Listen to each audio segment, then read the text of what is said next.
Right It's on. so bad. Can you just give me like an example of what your experience in Yeah, I Nigeria can is hear you. currently?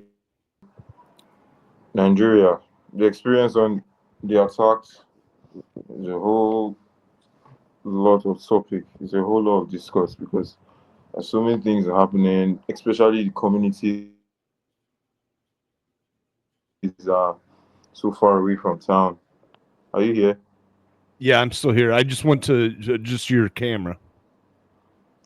I'm hearing you now. Okay, I'm here. Yeah. Uh, how close are you to the attacks? This is going to be bad. Yeah. Okay. As I was saying, you asked about the experiences of Nigerians. Yeah. Okay. I stay, me personally, I stay 4 hours away. It's still a long distance. I stay in Abuja, the country's capital. And Abuja is not far away from Benue State, 4 hours away. So we know how close they are to us. Right on, George. It is so unfortunate. I'm so sorry. I No, apologize. you're good. I had the same exact problems with Augustine. I had another guest on here in America and has having similar issues, and I restarted my computer, and I thought that fixed things because things went good afterwards. But maybe there's some connectivity issues between America and Africa internet. Just bad here, even for us. It's not between us as consumers. We can't connect to ourselves. It's that bad. Oh, right on. Okay, as I was saying, you asked how far I was from the attack. As I Yeah, said, I don't stay too far away. I stay in the country's capital, which is Abuja. And Benue State is a little over 4 hours, 5 hours drive there. So right, that's how they are. That's right on. basically Do you spend much time there? I know on X you had some pictures like you must have been like doing some church stuff or something. exactly. I went to Yelewata, the community that was hit by the Fulani headsmen attacks. We went there for some community aid because we know the Christians there are in a very tough spot. We know so many Christians are suffering there. So we went as ambassadors of Christ to try and do something to make them strong and make them believe that God is still there for them. Right And even on, wearing a merch from, yeah. right on. I don't know why that came up, but I got the picture from your Yeah, ex. I put up there. yeah. Uh, how's like on a daily basis? Like, do you interact with a lot of Muslims where you live? Yes, I do. Yes, Abuja. Abuja is in the central of Nigeria. We have so many people around Nigeria staying in Abuja. So many ethnic groups, so many religious backgrounds. So we do interact with ourselves. We do. I have so many Muslim friends. When I watched your video with Augustine, and my own beliefs may differ from his because he was making it only Muslim are doing a lot of things. It's just coincidental, to be honest with you. Because first of all, Nigeria is a very large system, it's a very large country. We have that the north are predominantly Islam, and that's where our attackers are coming from, the north.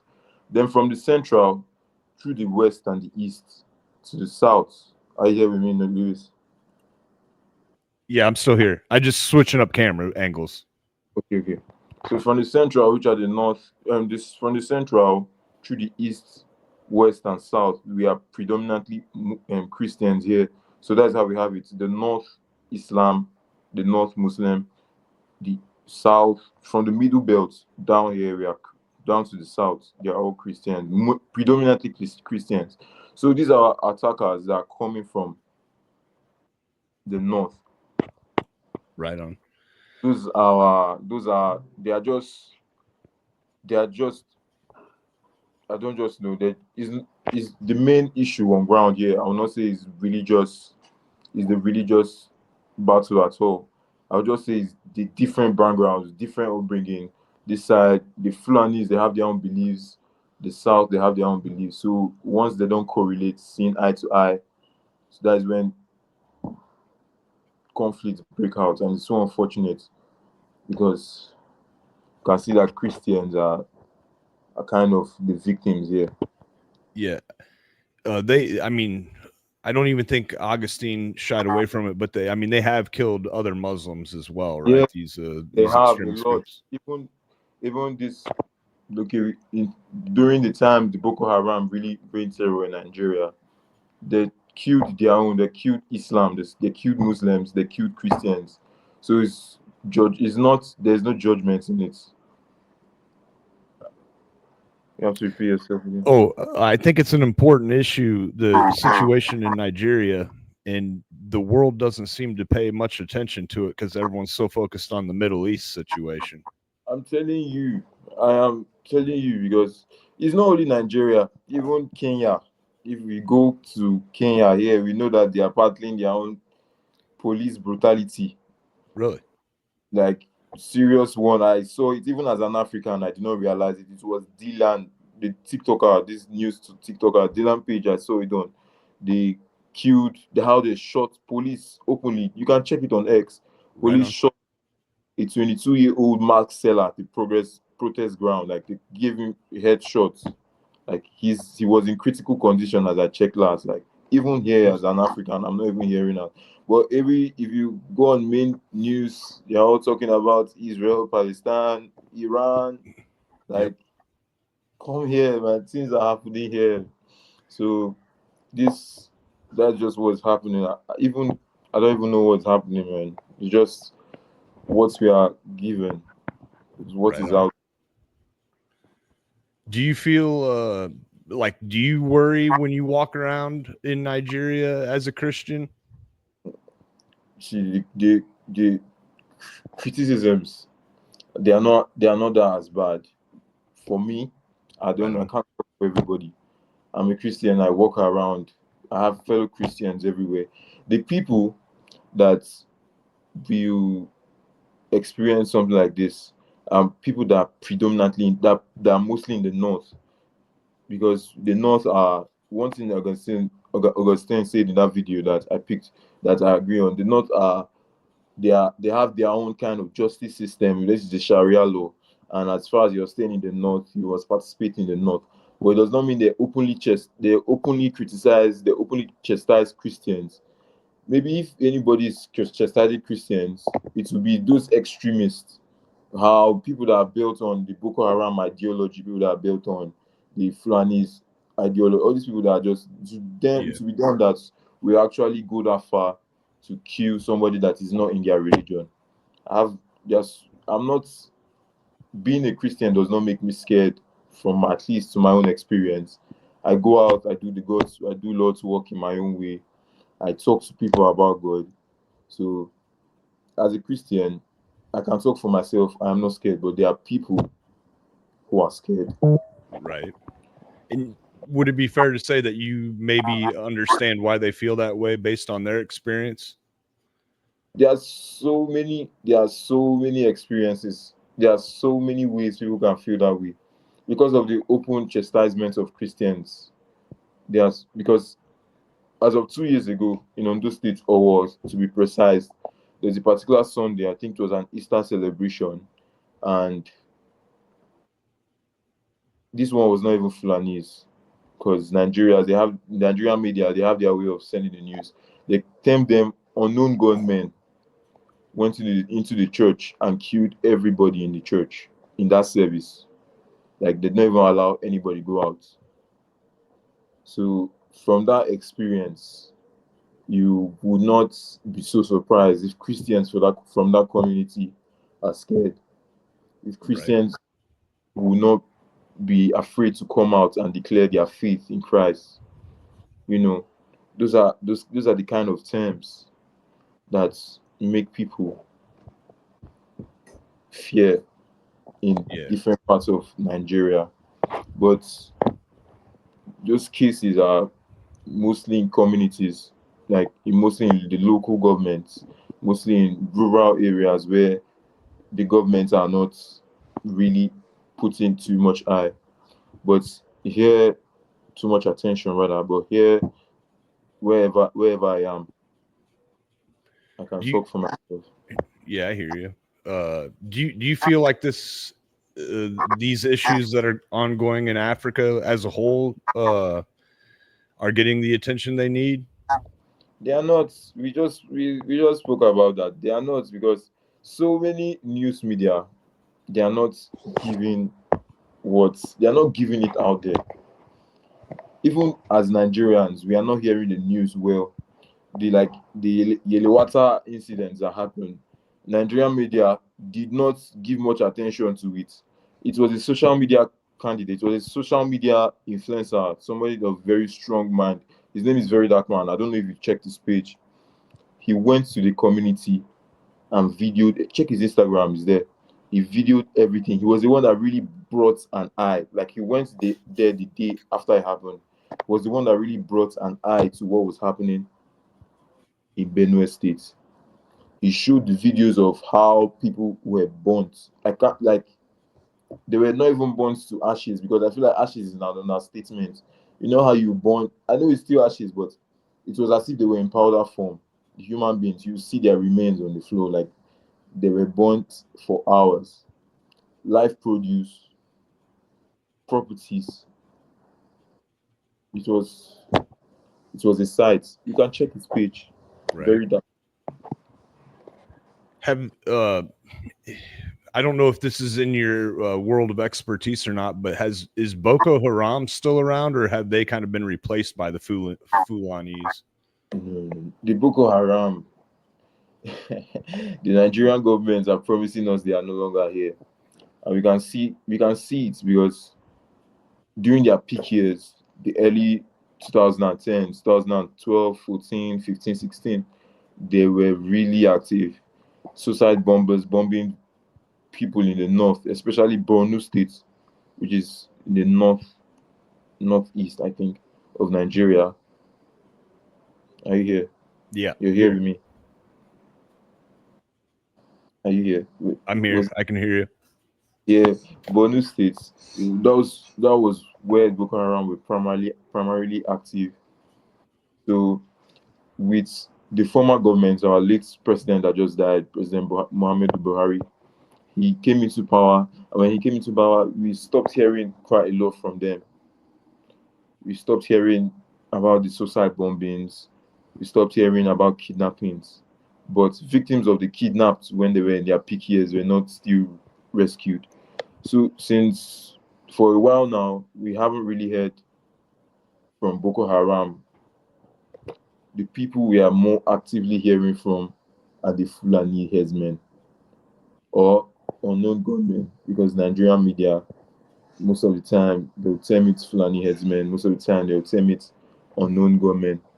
So those are, I will not say it's a replacement, because Fulani headsmen, their skill is a little lower than how Boko Haram operated in Nigeria. But Fulani headsmen are still wreaking havoc. They are still causing communities to be scared. So that is just my answer. Fire away. Do you guys have like a local more like in America we have a national guard? It's like more of a state military organization that helps out with like disasters and stuff like that. Do you guys have something like that in Nigeria? For Nigeria, our security forces, our police is a federalized police, like the Nigerian National Police. Because I see how different it is in America through Hollywood. I can see NYPD have their own police system, LAPD have their own police system. It's no way like that in Nigeria. The federal government controls the whole police units. We have the Nigerian National Police. So when things like this happen, the communities are not protected. They are not the police. These communities are not. They are not. rightfully protected. That's why you see things like this happening to communities that are way outside the protections of of police, because most of the times the national police, they send their officers to protect towns and cities, have a particular town being protected. But all those rural areas outside of the constituents, outside of the communities, they are left kind of, they are not abandoned, but they are not as securely tightened as the cities. That's why you see these attacks being carried out at vulnerable times. Even if they're active, those vulnerable times, like in the midnight, mid 12.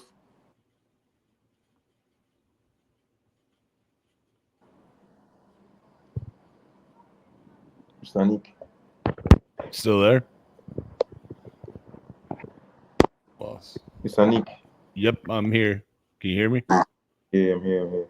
Right on. I said these attacks, they are mostly happening in the midnight when communities are in their most.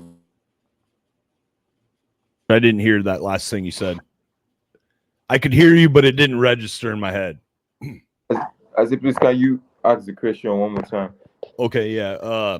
Yeah, we were just discussing kind of if there was like a local government or a local military force like we have in the National Guard in America, and you were talking about the National Police and how attacks started happening more in the vulnerable times of night and stuff like that. Yeah.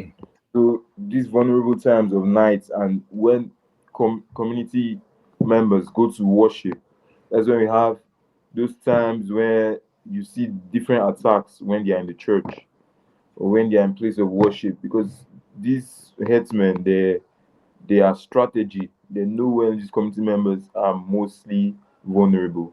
And at those times, we know security forces, since these communities are so far away from the city, from the main urban areas that the police may be stationed, they have enough time. They have a lot of time to carry out these attacks. Like the attack at Yelewata community, it took 3 hours in the night, 3 good hours. No security force was on site.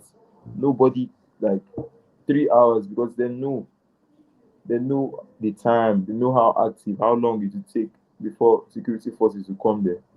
So that is it. We do not have, when things like that happen, then we can start seeing when the damage has been done. You can start seeing the federal government start sending the military to safeguard the place.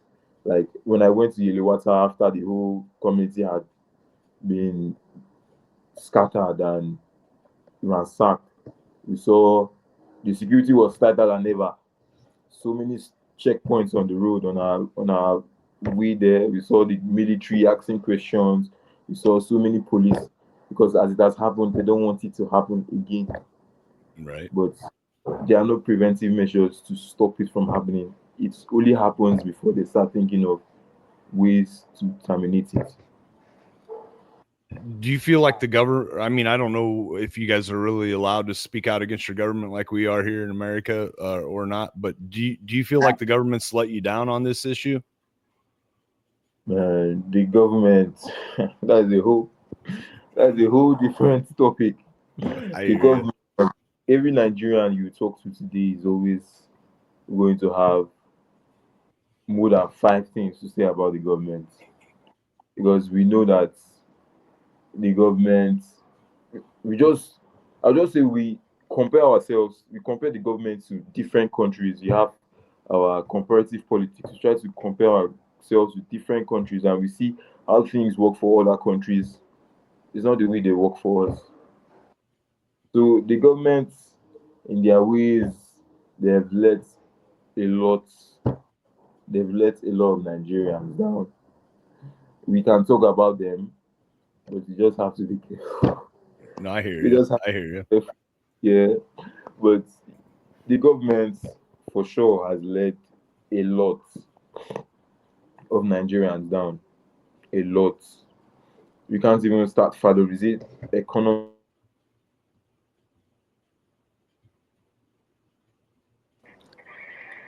Right on. I can hear you, George. Yeah, you went off again. Yeah, unfortunately. Go ahead. Yeah, as I was saying, the Nigerian government for sure has really it has let a lot of Nigerians down. Is it we can talk about our Nigerian economy and we can talk about these security cases because we know that every local government should have their own protection, should have their own safety always in consideration. But you can see that the federal government is not working or is not at least to our seeing is not doing anything about protecting most of these communities. And even these Fulani headsmen, most of them are doing and doing. None of them have been captured like the Elewata people. They just did it and they left. There've not been any statement of arrest, no punishment. We just we just need to know that our government is working. Yeah, that's it's hard to believe that they haven't arrested anyone for that. You I get. my understanding from what I can hear you now. right on. My understanding is in Nigeria you can't own firearms. How are these people supposed to protect themselves? Nigeria, owning a firearm is like a myth. People, oh my God. people own people who own firearms are I don't even know. It's almost as if they don't exist. No, I lost you there, so I didn't hear your response to the firearm question. I said in Nigeria, holding firearms like anybody is like a myth because are you still here? Yeah, I'm still here. Oh God. Can you hear me, George?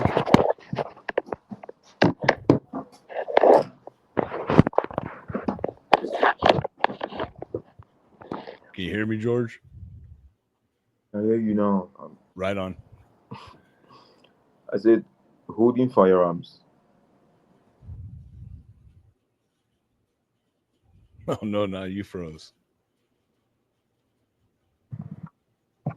I can hear you though.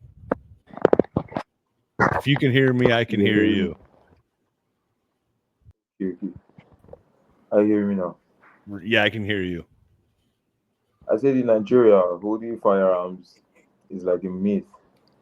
They are we I personally have never heard of any Nigerian holding firearms, but you can see maybe some people talk about it, but it is highly illegal.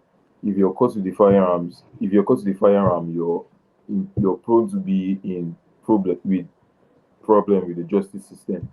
But these people, the only thing they have for their protection is God, basically. Because these attackers, the Fulani headsmen, one question we normally ask ourselves is where do they get these weapons? All of them they are highly uneducated. They don't know how to speak English. It's only their Fulani language they know how to speak. But you see them carrying sophisticated weapons, the weapons that our Nigerian police is carrying, the weapons that our military is carrying. And you see them hanging their guns, AK-47, walking openly with their cattle buried and grazing, causing catastrophe everywhere. So once we see things like that, we just know that these people, they do not have these community people, they do not have a chance against these attackers. That is why every attack they carry out is normally successful. They go into a community, ransack everywhere, burn, kill, leave the bodies, continue going. And it is just it's just a very, very big pity to people in these rural areas because they are as much Nigerian as I am. they still deserve their protection from the federal government through the security forces like the police or the military. If you had like a one main message you would want to get out to the world about Nigeria, what would that be, George?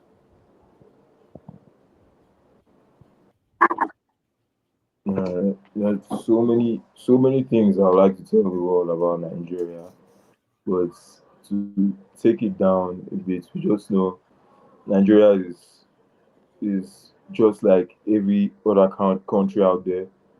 We are trying to ensure our survival. We are trying to.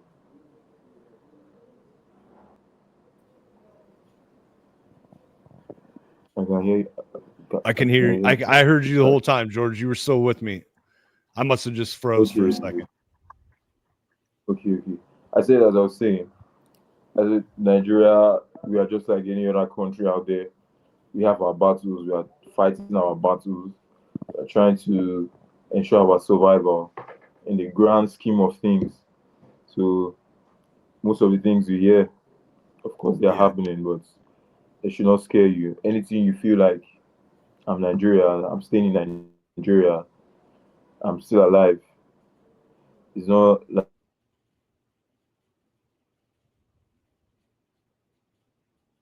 but things are still happening. If only we should just get more attention down here so that rates any way we can be aided.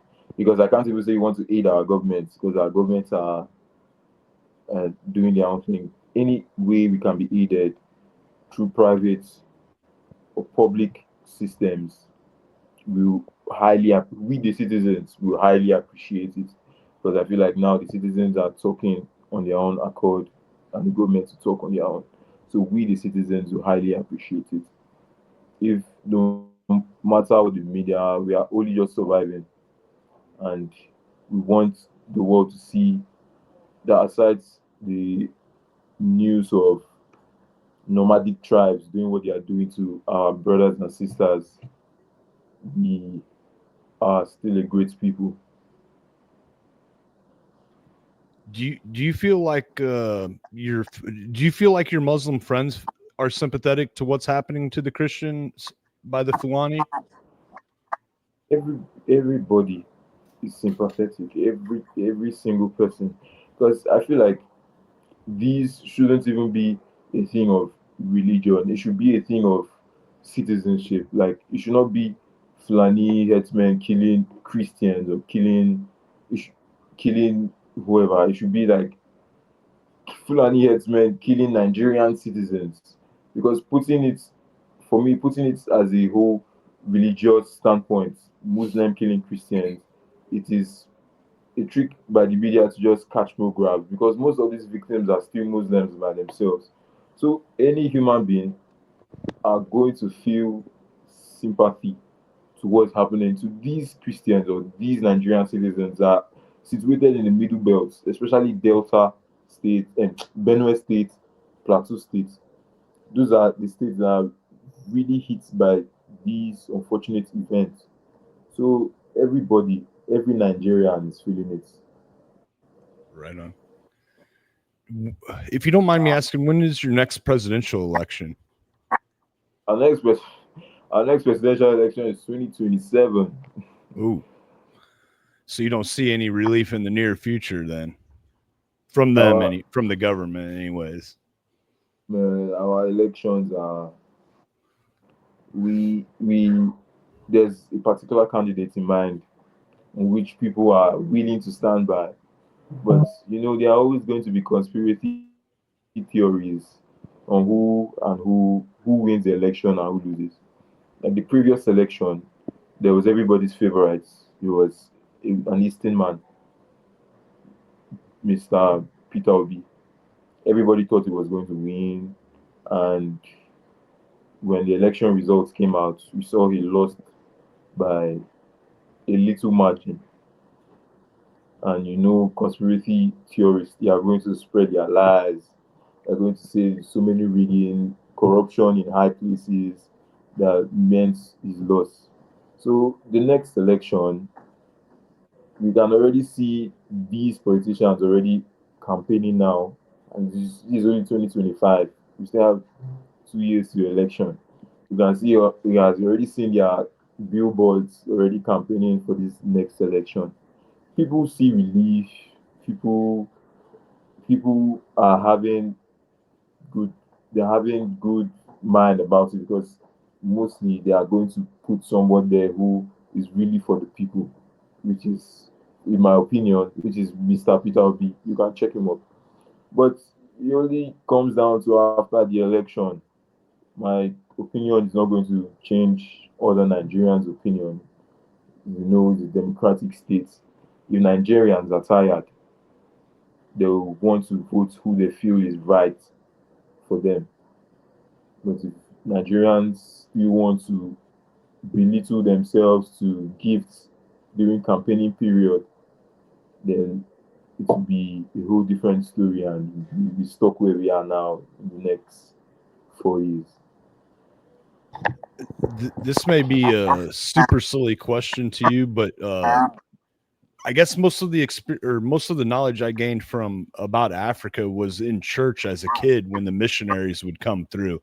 So you only got like a partial story, but in your mind you build up that the whole country was probably like that. And I don't, and as I've gotten older, I realize that's far from the truth. But is it a struggle to live in Nigeria? Like do you feel like your job pays you comfortably enough to live comfortably?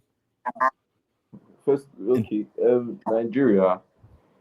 We know Nigeria is single-handedly the most I'll just talk of Nigeria first. It's single-handedly the most populated black nation in the world. So you know what comes with the population. Everybody's striving, everybody is trying to make ends meet in their own way to ensure their survival and survival of their families. So there's struggle. There's actually struggle in Nigeria, but we keep going.